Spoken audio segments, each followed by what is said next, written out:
This is Money Talk Radio, and I'm Ellis Martin.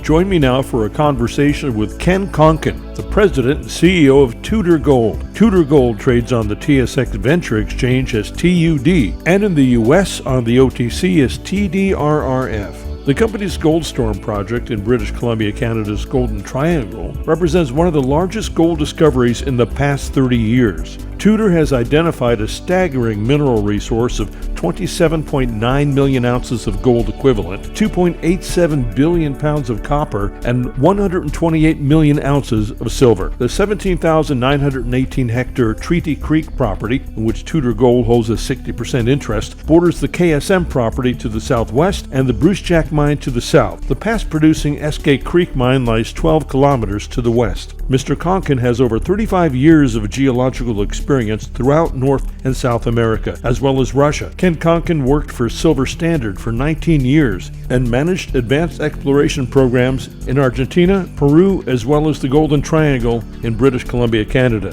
Mr. Konkin was appointed the project manager for Pretium Resources after it purchased the Snowfields-Brucejack Project from Silver Standard in 2010. Subsequently, he was instrumental in the discovery of the Valley of the Kings deposit at the Brucejack Lake Mine, an 8 million ounce gold deposit currently in production.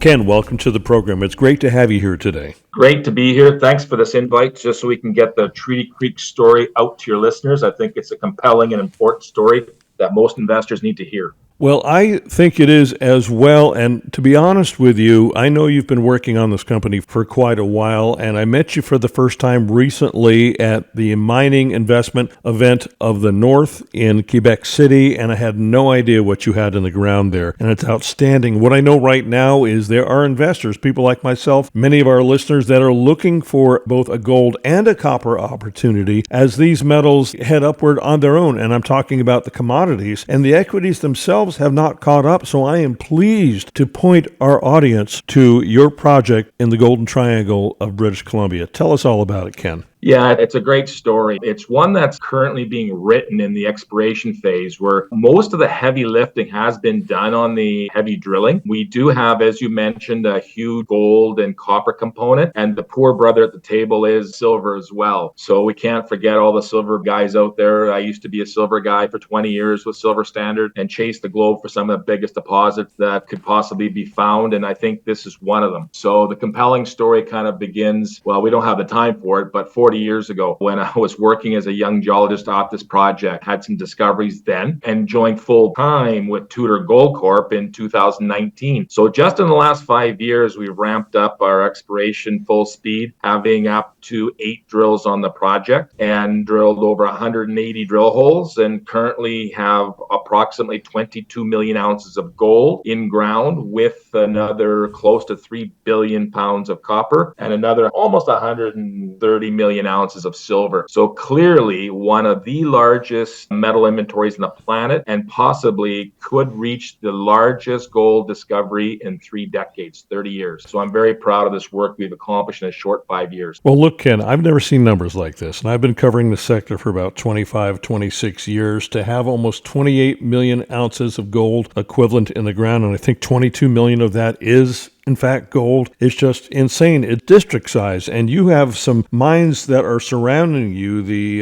Eskay Creek, that was in business for quite some time. Skeena, Newmont, you're in the right area, and your stock right now is trading at about 70 cents in Canada and 50 in the U.S. That seems like an opportunity. I can't tell our audience what to do, but hello. Yeah, absolutely. It's a 5-year low. We're stuck in this downturn cycle that I can't really explain. I just think that every opportunity is always about timing. This one is especially so. But you're right, those aforementioned deposits, I was the guy who did the work with Silver Standard at Brucejack Lake on the deposit that's currently now owned by Newmont to the south of us. We drilled that shortly after we drilled the Snowfields deposit, which is now purchased by Seabridge and been renamed as Mitchell East. Eskay, as you've mentioned, was picked up by Skeena and is going forward with a great success of financing that and possibly be the next producer in Canada coming up. So all the success ratio of best real estate along that KSM line of those elephants, starting from the Kerr, the Sulphurettes, the Mitchell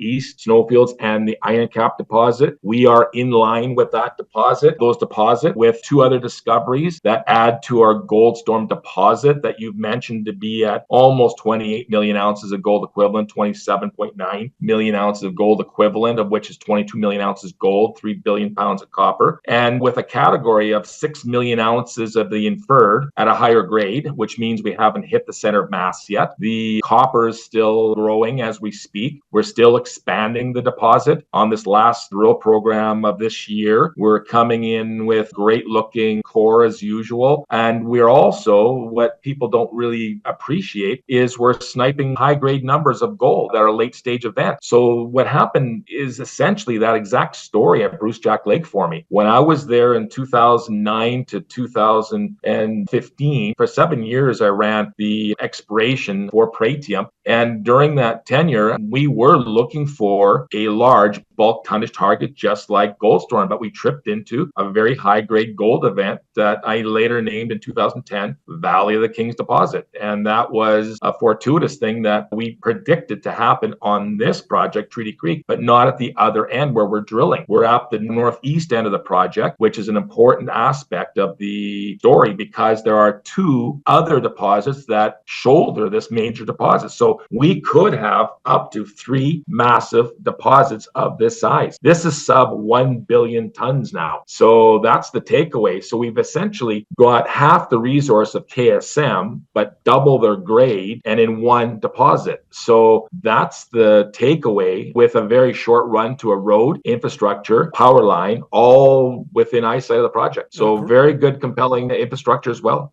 So to recap, and correct me if I'm wrong, the fairly recent 43-101 does not reflect, although it's an outstanding 43-101, and it reflects all the numbers we talked about earlier, but it doesn't show the high-grade intercepts that you found recently, and which puts us into a completely different ballgame, right? Yeah, absolutely. It's something that we discovered during the winter break, and we went through the model and actually discovered that we had 3 drill holes that hit a plane, and basically we've named this thing the supercell because it's like think of it as a nebulous universe expanding, like this big Goldstorm is expanding, and think of a sheet of lightning going off in it as a late stage event. Well, it's exactly what happens is high energy microbreccia is absolutely chock full of very fine grained visible gold, native gold. At the example at Valley of the Kings, it's basically electrum, but this is all native gold, and it occurs at the upper contact of one of our major copper domains. It's the one central domain that we're concentrating on that's going to be the critical element aspect of the exploration called the CS600. So in concert with the major bulk tonnage target, we do have high-grade apophyses that we're actually hunting because it's such a great generator for the economics of the project that you've got this economic arsenal where you go after discrete high-grade zones, take them out first to kill your capex. I call these capex killers. So all these things help when the final, basically the internal rate of return of the project. So yeah, I've got something for everybody, this thing. So these aren't necessarily anomalous thin veins. They could in fact extend out. You just don't know at this moment, do you? Or do you? Why shoot one target at a time when you can shoot 3 with one drill hole? Essentially is what we're doing. So just to give an example, this thing ranges between up to 25 meters in width, ranges from 10 to 25 meters, and within it there are a central core of almost 4.5 meters of grades that are better than what they're currently mining at Valley of Kings. You're approaching 21 grams gold. Typically, Brucejack, their cutoff is at 6 grams, but their average grade's around 8 now. So when you look at the third largest gold mine in Canada, mining a very tight model cutoff of only 2 grams underneath their head grade is a very kind of a compelling story that if you can come across stuff that's 10 to 12 to 14 grams over 5, 10, 15 meters, then you have what appears to be the makings of the building blocks of what we discovered to be the Valley of the Kings down to directly south of us. So that's one of the aspects of the project that I think that I can see if we can geologically contain, say, 3 to 4 million ounces, what a great starter that would be, because other companies looking at us would probably say, well, geez, guys, 34 million ounce equivalent, if that's where you're ending off, you're going to need a pretty big checkbook to get involved with that, which is true. But if it has a high grade component to this thing, like these supercells, there are several supercells, several high grade targets. If you can take those out first and enter the world of 3 to 4 million ounces of mineable, extractable gold at a good recovery rate, then mid-tier producers can look at this. Smaller companies can look at this as a starter because it really does aid in the catalyst to get the whole project off the ground. So this is where we're at right now. So Ken, as far as I'm concerned, you're transaction ready.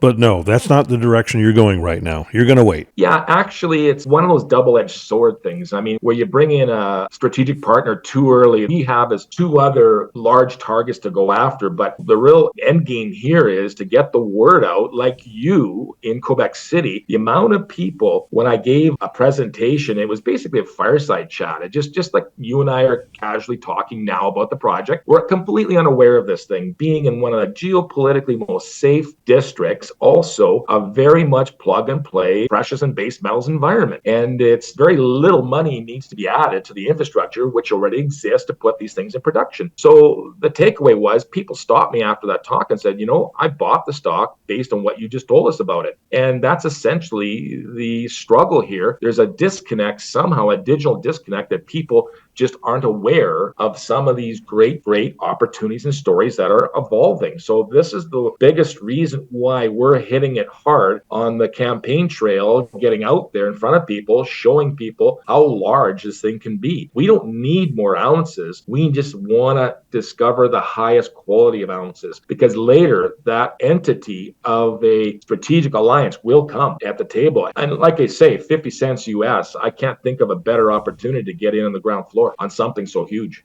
Absolutely. It does look like an amazing opportunity. And again, I have to repeat, we can't tell our audience what to do. I mean, legally, we can't do that, but we could certainly point people to the direction of Tudor Gold and let them make up their own minds. Ken, I was completely unaware, as I mentioned earlier in the interview, of the Tudor Gold story. I'm friends with your Director of Corporate Communications, Chris Curran, and he waved me over to meet you. I met you. I heard the story over a beer at an event, and I couldn't stop watching you, and I couldn't stop listening to you because of your passion and the size of this resource. And I know that the Golden Triangle in British Columbia, that entire province, is probably, if not the best jurisdiction in the world. It's right there on top. You've got infrastructure, everything's in place, but it wouldn't make sense. It doesn't matter. Without this kind of resource, you would just be another mining company attempting to tell a story. And I'm pleased to be able to help you do that. Well, that's an excellent point that you brought up. Is the initial news when we came out with the initial resource, people heard about the story at the time and just wrote us off as being another deposit that just was going to be a low-grade deposit, wasn't going to go anywhere. The initial resource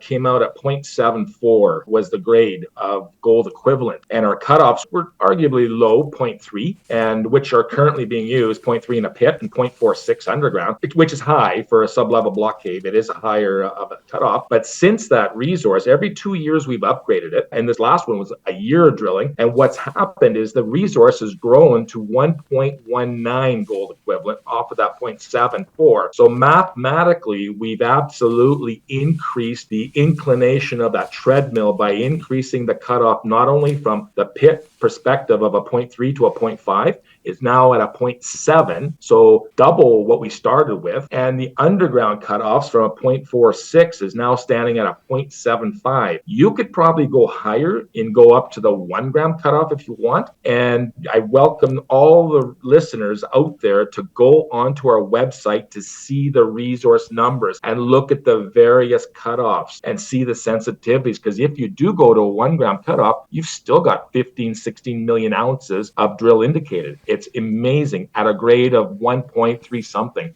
almost 1.4, with another 5 million ounces out there. So what we'll do at the end of the day is come right back to that original 19.4 million ounces, but no longer be at 0.74. Go as arguably close to a 1.4 gram average grade with a 1 gram cutoff, close to it. So you've doubled this thing. So how you do that is you trip through a bunch of 2 and 3 gram gold areas is what happens. So this deposit can be what you need it to be. It's got that variability in the core. It is extremely homogeneous, very consistent, but it does have richer portions that can be gone after. So again, this is part of the story that I want to tell. The passion is just naturally occurring because it is such a compelling story. I've never seen anything like it in my 40 years of tromping around the globe looking for these things. And here's one of possibly four. There are three other entities out there. One is called Calm Before the Storm to the northeast of it. One exact equidistance between the Iron Cap deposit at Seabridge's Iron Cap deposit and the Goldstorm deposit. Equidistant is the perfect storm. I call it the perfect structural storm because it is in line with my old friend Brucejack Lake fault. And there's where I predicted a chance find for a Valley of the Kings because it was on that fault. That was an initial discovery back in 2009 was given to the credit of being on the east side of that fault. Likewise, I think the same geological occurrence may happen for us at Perfect Storm. We've already got several holes into it. We stopped drilling because we want to put all our chips on the one big racehorse called Goldstorm, literally, and put everything on that. So even though we've got drill holes that are 102 meters of 1.28 grams gold sitting there at Perfect Storm, likewise, similar numbers at Calm Before the Storm, we're going to finish this playoff first and see what happens. So the center core claims are what we're absolutely riddling with drill holes this moment. So we hope to have some results out shortly. I think it'll be a nice surprise to see if we hit more high grade along the way. We've already hit visible native gold in the first drill hole out of the gate in an area that was unknown to anyone on the expansion on the step out. So all good news, all great news going forward. Well, Ken, every other time I reach out to you, you're out in the field, you're on site, you're working, you're no slouch. Yeah, that's what I do. That's my wheelhouse, right? I've got hands built for breaking rock, that's for sure. And done it all my life. I've had numerous discoveries, but nothing like this. Like there's absolutely zero of all the things that I've come across that prepared me for what I was about to see out of a drill hole. You have to imagine some of the biggest structures of the planet. Like the one I use in North America is the CN Tower in Toronto. When you see that tower is 558 meters. We've got composites that are 3 times that. Can you imagine 3 times the height of the CN Tower is the size? It's over 1,500 meters, these composites. It's absolutely insane to see the immense size that's still growing. This universe is expanding. I may not be able to drill this off in my lifetime because we're going to choose to concentrate on the best looking, say 15 to 20 million ounces and go for the permitting, go for the economics of the thing and see what comes out in the next stage of the evolution of this project, which is a preliminary economic assessment in the form of a PEA. So everything that the language we're using is production language. We'll be going towards one of the biggest shocking untold stories. Well, Ken, I want to thank you for sponsoring this program and trusting us to help get the word out. It's been a real pleasure to chat with you again. Thank you so much for joining us today in the program. I'm sure we'll catch up again soon. Absolutely. Thank you for the opportunity again, Ellis, and we will be in touch with giving you updates with drill holes as they come out for sure. But again, thanks for the opportunity. I've been speaking with Ken Konkin, the president and CEO of Tudor Gold. Tudor Gold trades on the TSX Venture Exchange as TUD, and in the U.S. on the OTC as TDRRF. The company's website is tudor-gold.com. I'm Ellis Martin, and this is Money Talk Radio.